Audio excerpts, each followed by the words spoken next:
Okay, this is lecture 15. This is touch. This is our third board of our third board. So this is the last one. We started off, and basically what we had was we had to talk about all these different lesions that could happen, not only in the spinal cord, but also in the roots. So we'll go through all these guys.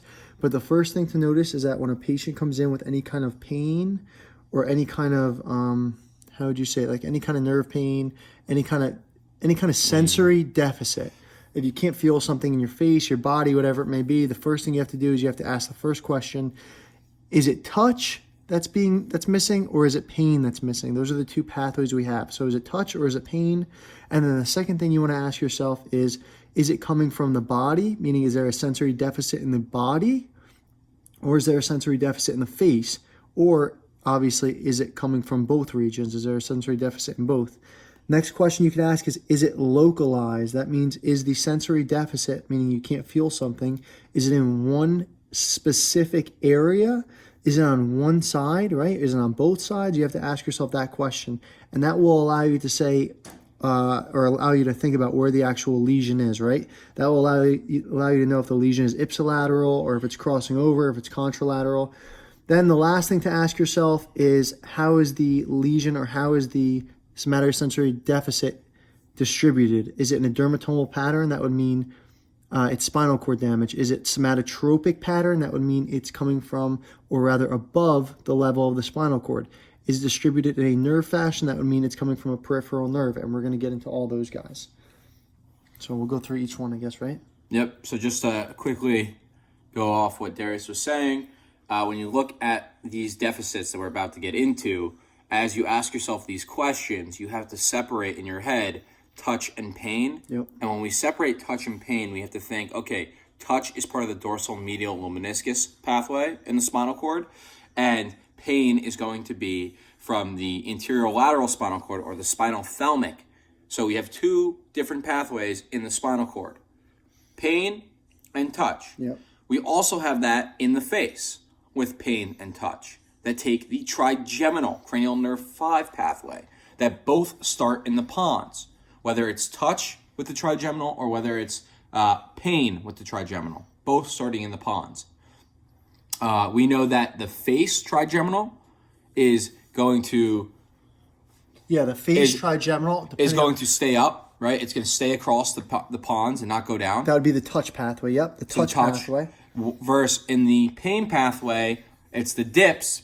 Dips are painful, Yep. So you have to start in the pons, and you go down to the medulla, and then you cross over in the medulla and ascend up to the thalamus. Yeah. So now we're about to enter all these occlusions. So to start, we're having a occlusion in the cortex, or the thalamus.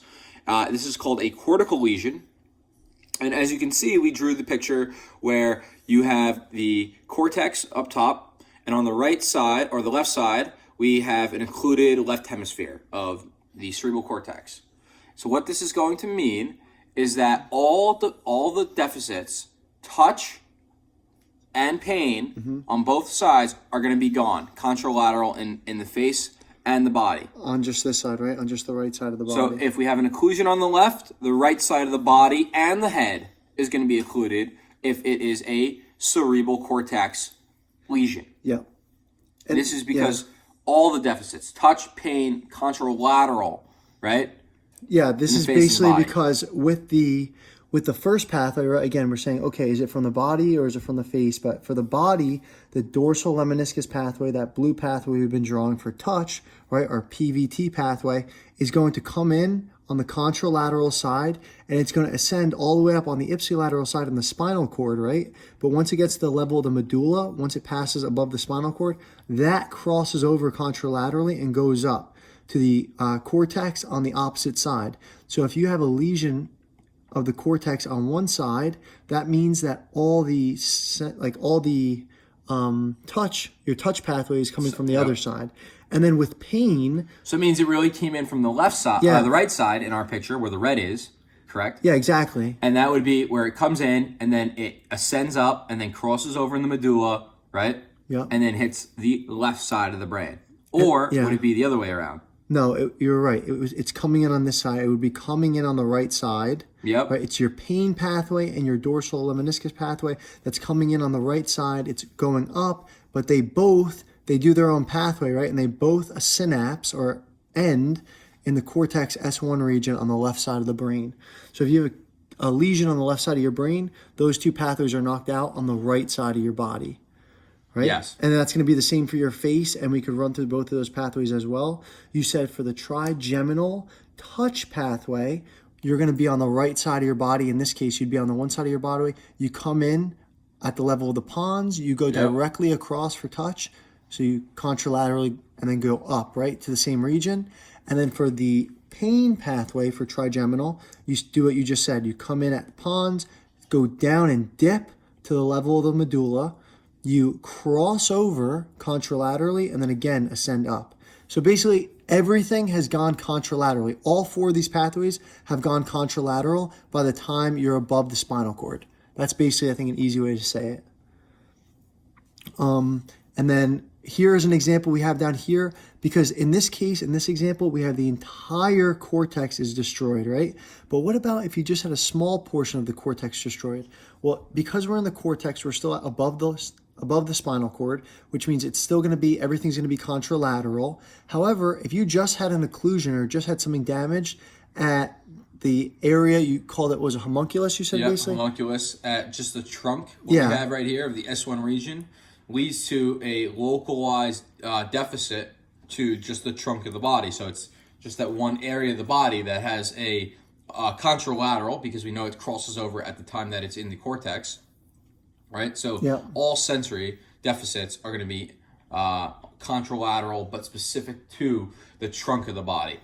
Exactly. Not the entire body itself. Yeah, so that's something we have to realize. You have to realize, okay, this is a cortical lesion, which means it's in the cortex area or at least above the level of the spinal cord, right?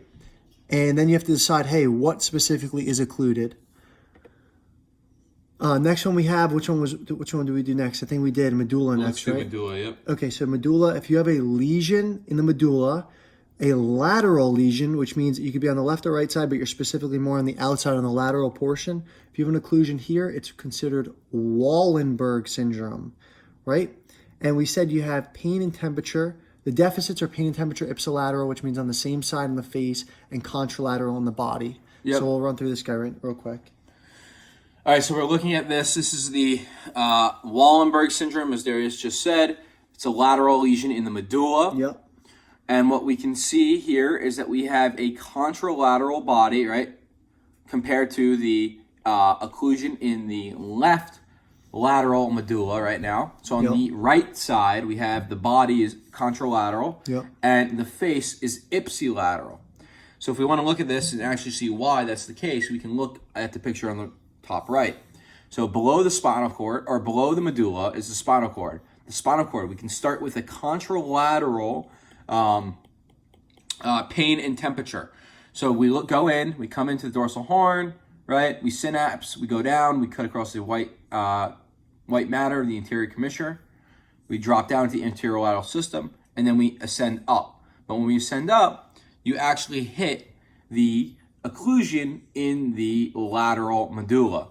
So that part has been occluded, and that part you have lost all pain and temperature signal from the right side of the body, if the occlusion's on the left side of the medulla. Now we go to the face.